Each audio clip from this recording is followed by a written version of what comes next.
Let me tell you, there's something about waking up with the sun barely peeking over the Carolina pines, the dirt cool and wet under your nails, thinking your biggest worry that day is getting the kale in before the afternoon heat hits. But all it takes is one siren, one wrong look, and suddenly you realize your whole life can shift on a rumor. Yeah, that happened. They say in Rose Hollow, folks know your business before you do. And if you're the last black farmer left on a 100-year-old patch of Carolina soil, the stakes are always higher than whatever crop you plant. For me, it was always about more than the land. It was about what you're willing to defend, who you're willing to become when the world starts erasing people who look like you, and whether you'd stand or fold when it gets ugly. You know what I mean? I'd been a soldier before, Delta Force, not that I talked about it much, and I learned early how people size you up, how they wait for the smallest excuse to turn your resilience into a threat. Most days I kept to myself, working my rows, ignoring the stares at Grady's store. My neighbors, Alma and Jack, watched out for me in their way, giving me warnings over the fence, sharing the kind of half-joking, half-serious advice you only hear from folks who survived the bad old days. Alma used to say, "This land remembers who worked it honest, honey, even if the county wants to forget." Jack, a white man who'd lived here forever, sometimes dropped hints about cars driving slow past my field, patrols circling late, all those subtle messages that said, "Don't get too comfortable." But comfort's a luxury you can't afford out here. That morning, Alma was leaning on her cane, reminiscing about how they used to run her people off their own porch. And Jack warned me about men in F-150s, real estate scouts, the kind who smell blood in the water. I just smiled, wiped my brow, told them I was ready for anything. But when I caught that patrol car parked beneath the old oak, windows blacked out, my jaw tightened in spite of myself. I knew the drill. They weren't here for a wellness check. They were here to see if I'd slip up. Later, driving my niece April home from school, I caught those blue lights in my rearview. Heart pounding, I reminded her, "Keep your hands visible, phone ready." She was brave, smarter than I was at her age, but scared in a way no child should have to be. The cops, Buckley, McCree, and the rookie Andrew, played their part, barking orders, rifling through my truck, tossing my vegetables in the dust, sneering like they'd already written the end of my story. It was humiliating, infuriating, and I kept thinking, if I flinch, if I say the wrong thing, I'm another headline. And then they planted it, a bag of Coke under my lettuce. April caught it on video, but before she could upload, Andrew smashed her phone, dared us to call them out. In that moment, the fear was thick as swamp air, but I felt something older kick in, that hard-won soldier's calm. Buckley went for his gun. April screamed. Years of training took over. I moved fast, dropped low, returned fire. Not because I wanted to, but because it was us or them. The chaos that followed, it wasn't clean or heroic. It was muddy, desperate, the kind of fight nobody wins, but you survive because you have to. I wounded them enough to buy time, enough to grab April and run, but the world outside was already turning against us, their radios calling me armed and dangerous. Every neighbor glued to their scanner, convinced the monster they'd always feared was loose. We hid in barns, ditches, anywhere the land could swallow us for a while. Alma took us in, offered her last crust of bread, muttered that regret's worse than fear. April cried, terrified, asking why they hated us, why the truth never mattered. I had no good answer. Sam, my old army friend, risked everything to get us news from the outside. Social feeds blowing up, county on lockdown, every black landowner gone or running scared. We weren't the first. Wouldn't be the last. That night, the barn wasn't just a hiding spot. It became a crossroads. We found Rosalia, a migrant girl hiding from ICE, and I had to choose. Risk more for a stranger or leave her behind. My mother's voice echoed in my head, so we took her with us. When the police finally found us, bullets flying, Sam hacked the lights, April dragged Rosalia out, and I held the line as long as I could, catching a bullet high in the shoulder. I swore to myself I wouldn't let these girls become casualties of somebody else's greed. That we made it to the church, Pastor Cook letting us in, torn between his flock's safety and the need to do right. April went live with the evidence, body cams, emails, Confessions. Sam bounced the stream off servers overseas.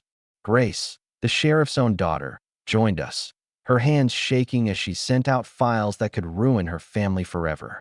Buckley and Fallon, faces red with fury, called for a manhunt, tried to cut the feeds, but it was too late. The truth was out, and people started waking up. Even inside the courthouse, the old script tried to play out. Jury stacked, judge angry, prosecutor painting me as a villain.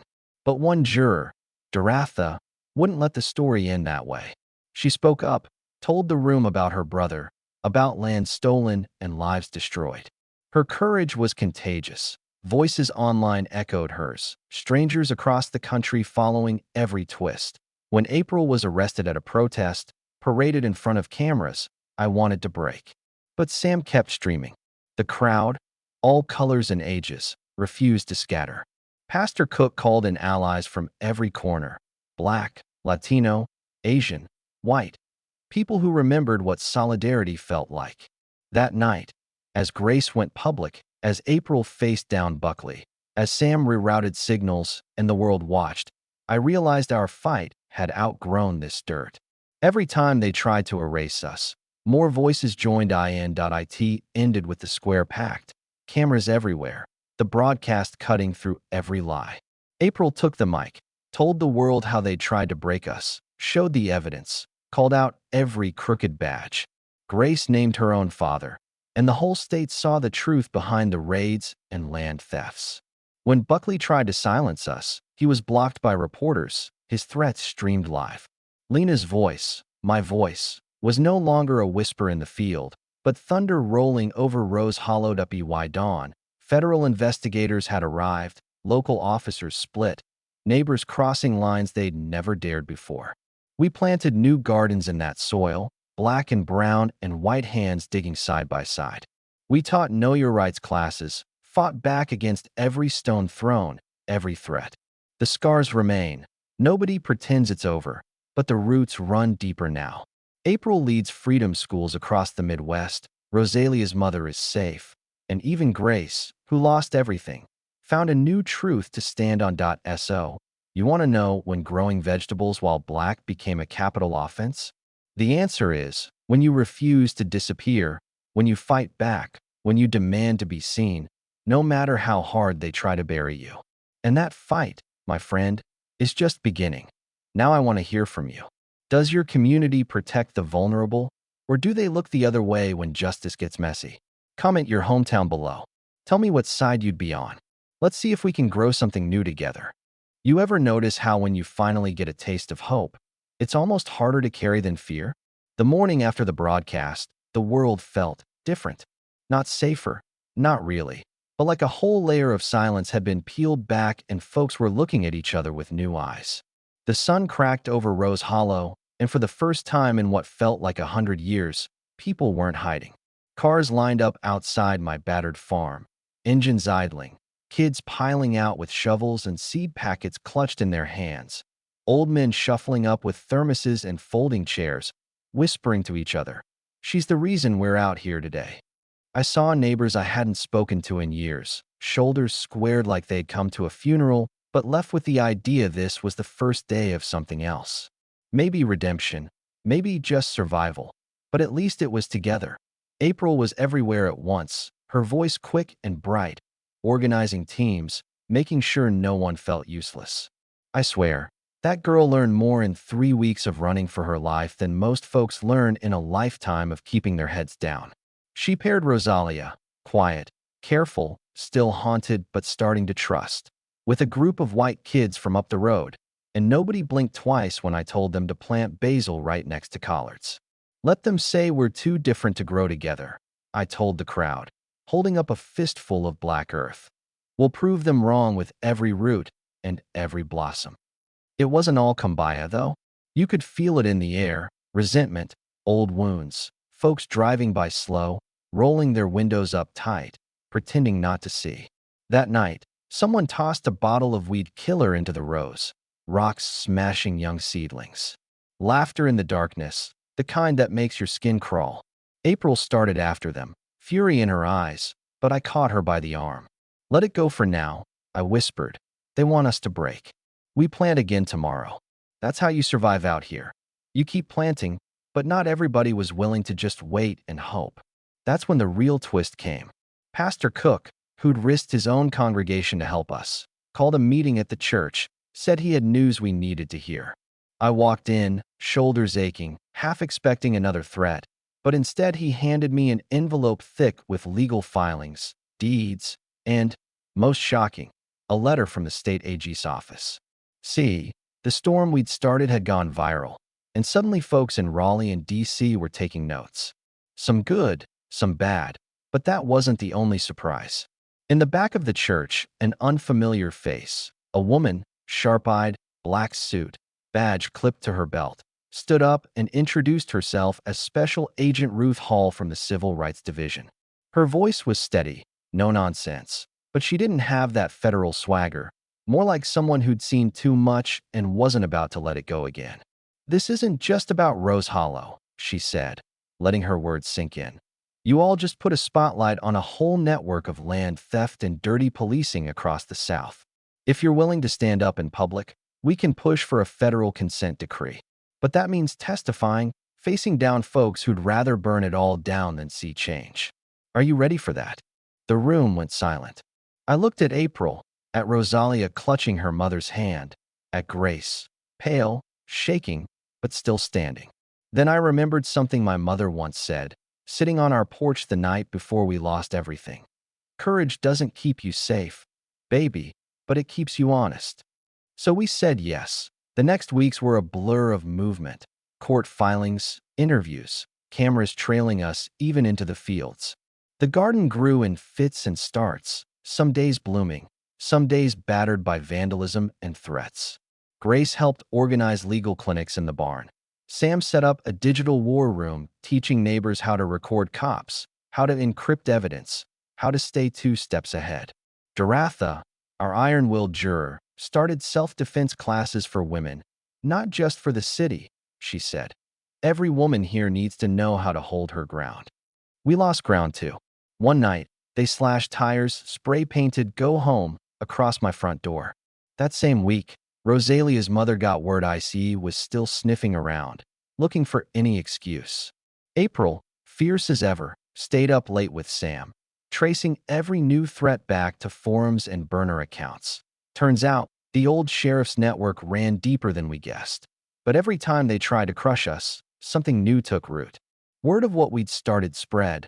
Neighbors in other counties called, then towns further west, then all the way to Mississippi and Arkansas. April started calling it the Victory Garden movement. She stood on church steps and in school gymnasiums, telling crowds, "They erase you with paperwork and fear.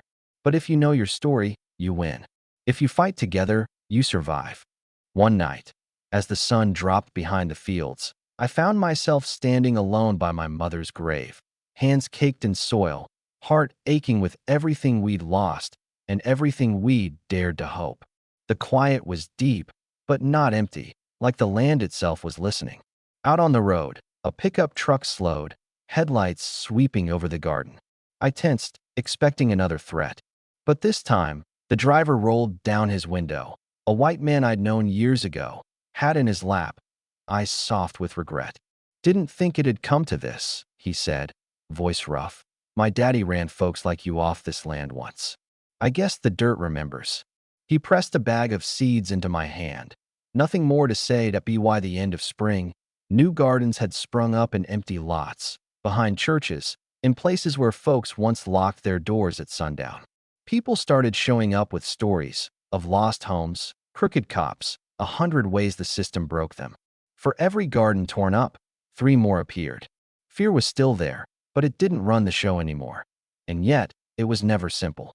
The last scene I'll leave you with. It was dusk, the air sweet with honeysuckle and cut grass, kids racing between the rows, laughter mingling with the distant wail of a siren.